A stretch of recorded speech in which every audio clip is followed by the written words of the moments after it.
Hey everyone, welcome to Every Day with Ron Stasko, and today is day 17. We are in Genesis chapter 26 and 27, as well as Mark 10 today, and we're going to start reading those phases. Uh, Genesis chapter 26 is about Isaac and Abimelech. We know Abimelech is the king of the region where they've been living. He had a treaty with his father. His father has passed away. So, now there was a famine in the land. Besides the earlier famine of Abraham's time, Isaac went to Abimelech, the king of the Philistines, in Gerar. The Lord appeared to Isaac and said, "Do not go down to Egypt. Live in the land where I tell you to live. Stay in this land for a while, and I will be with you and I will bless you. For you and your descendants I give all these lands and will confirm the oath I swore to your father Abraham. I will make your descendants as numerous as the stars in the sky and will give them all of these lands. And through your offspring all nations on earth will be blessed. Because Abraham obeyed me and kept my requirements, my commands, my decrees, and my laws." So Isaac stayed in Gerar. When the men of that place asked him about his wife, he said, "She is my sister," because he was afraid to say, "She is my wife." He thought, "The men of this place might kill me on account of Rebekah because she is so beautiful." Wonder where he got that from. That's exactly what his grandfather would do, Abraham, with Sarah. Um, no, that was his father. So he got it right from his father.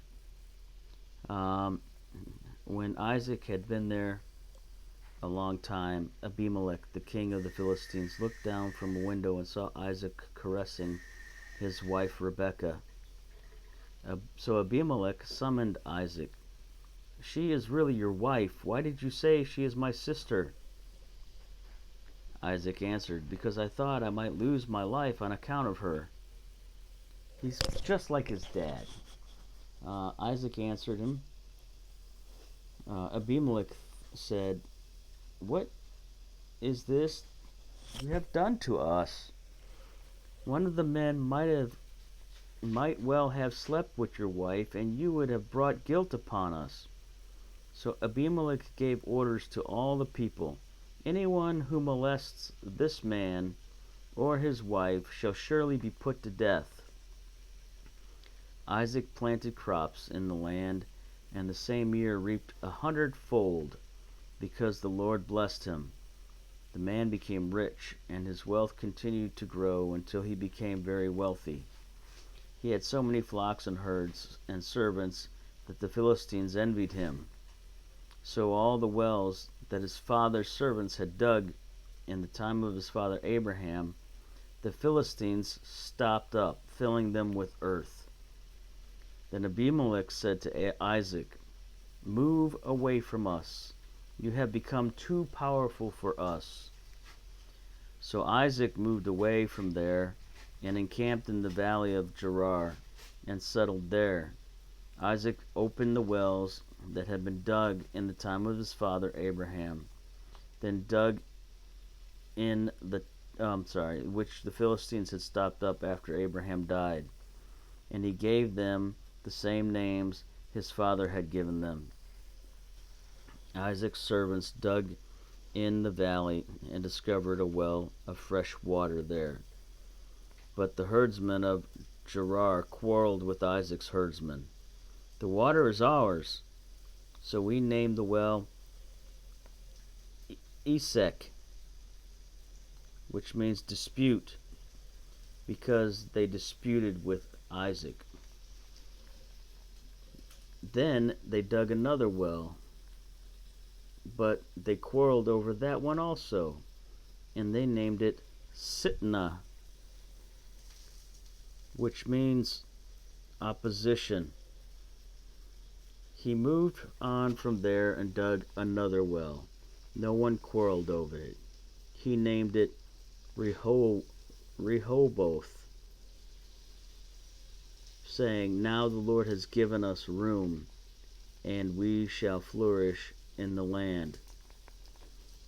Rehoboth means room. From there he went up to Beersheba. That night the Lord appeared to him and said, "I am the God of your father Abraham. Do not be afraid, for I am with you. I will bless you and increase your number of your descendants for the sake of my servant Abraham." Isaac built an altar there and called upon the name of the Lord. There he pitched his tent, and there his servants dug a well. Meanwhile, Abimelech had come to him from Gerar with Ahuzath, the personal advisor, and Philco, the commander of his forces. Isaac asked them, "Why have you come to see me, since you were so hostile to me and sent me away?" They answered, "We saw clearly that the Lord was with you." So he said, "There ought to be a sworn agreement between us and you. Let us make a treaty with you, that you will do us no harm, just as we did not molest you, but always treated you well and sent you away in peace. And now you are blessed by the Lord." Isaac then made a feast for them, and they ate and drank. Early the next morning, the men swore an oath to each other. Then Isaac sent them on their way, and they left him in peace. That day Isaac's servants come and told him about the well they had dug. "We have found water."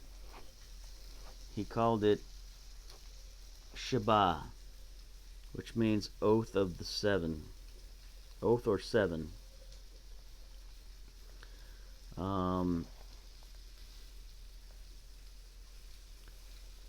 And to this day, the name of the town has been Beersheba, which means well of the oath. When Esau was 40 years old, he married Judith, the daughter of Beri the Hittite, and also Basemath, the daughter of Elon the Hittite. They were a source of grief for Isaac and Rebekah. Excuse me. In chapter 27, when Isaac was old and his eyes were weak, so that he could no longer see, he called for Esau, the older son, and said to him, "My son." "Here I am," he answered. "I am now an old man, and don't know the day of my death. Now then, get your weapons, your quiver and your bow, and go out to the open country to hunt some wild game for me. Prepare me the kind of tasty food I like, and bring it to me to eat, so that I may give you my blessing before I die." Now Rebekah was listening, and as Isaac spoke to his son Esau. When Esau left for the open country to hunt game and bring it back, Rebekah said to her son Jacob, "Look, I overheard your father say to your brother Esau, 'Bring me some game and prepare some tasty food to eat, so that I may give you my blessing in the presence of the Lord before I die.' Now, my son, listen carefully to what I tell you, and do what I tell you. Go into the flock and bring me 2 choice young goats, so I can prepare some tasty food for your father just the way he likes it. Then take it to your father to eat, so that he may give you the blessing before he dies." Jacob said to Rebekah his mother, "But my brother Esau is a hairy man, and I'm a man with smooth skin. What if my father touches me? It would appear to be tricking him, and would bring down a curse on myself rather than a blessing." His mother said to him, "My son, let the curse fall on me. Just do what I say. Go and get them for me." So he went and he got them, and he brought them to his mother.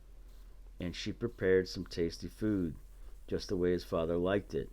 Then Rebekah took the best clothes of Esau, the older son, which she had in the house, and put them on the younger son. She also covered his hands and the smooth part of his neck with the goat skin. Then she handed her son Jacob the tasty food and the bread she had made. He went in to his father and said, "My father." "Yes, my son," he answered. "Who is it?" Jacob said to his father, "I am Esau, your firstborn. I have done as you have told me. Please sit up and eat some of my game so that you may give me your blessing."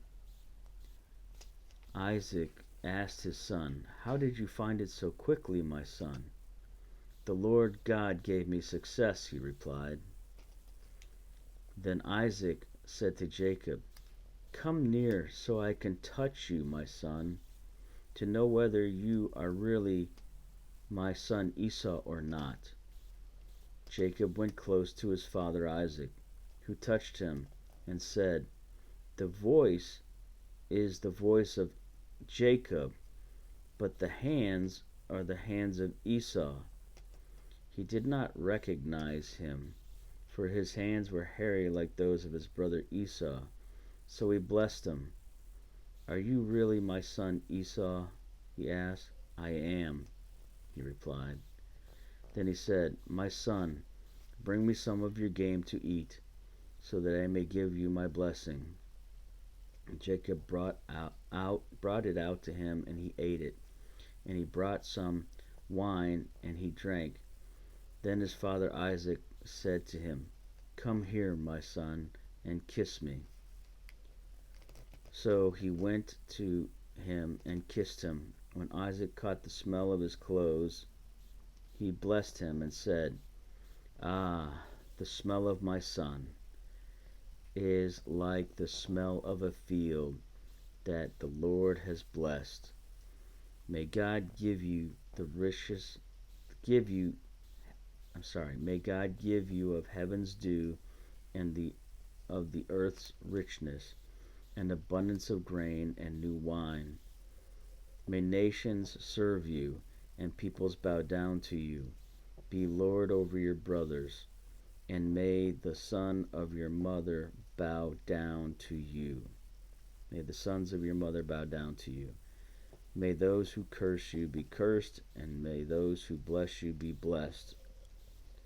After Isaac finished blessing him, and Jacob had scarcely left his father's presence, his brother Esau came in from hunting. He too had prepared some tasty food and brought it to his father. Then he said to him, "Father, sit up and eat some of my game, so that you may give me your blessing." His father Isaac asked him, "Who are you?" "I am your son," he answered, "your firstborn Esau." Isaac trembled violently and said, "Who was it then that hunted game and brought it to me? I ate it just before you came in, and I blessed him, and indeed he will be blessed." When Esau heard his father's words, he burst out with a loud and bitter cry and said to his father, "Bless me, me too, my father." But he said, "Your brother came deceitfully and took your blessing." Esau said, "Isn't he rightly named Jacob, the deceiver? He has deceived me these 2 times. He took my birthright, and now he's taken my blessing." Then he asked, "Haven't you reserved any blessing for me?" Isaac answered Esau, "I have made him lord over you, and have made him and all the relatives his servants, and I have sustained him with grain and new wine. So what can I possibly do for you, my son?" Esau said to his father, "Do you only have one blessing, my father? Bless me too, my father." Then Esau wept aloud. His father Isaac answered him, "Your dwelling will be away from the earth's riches, and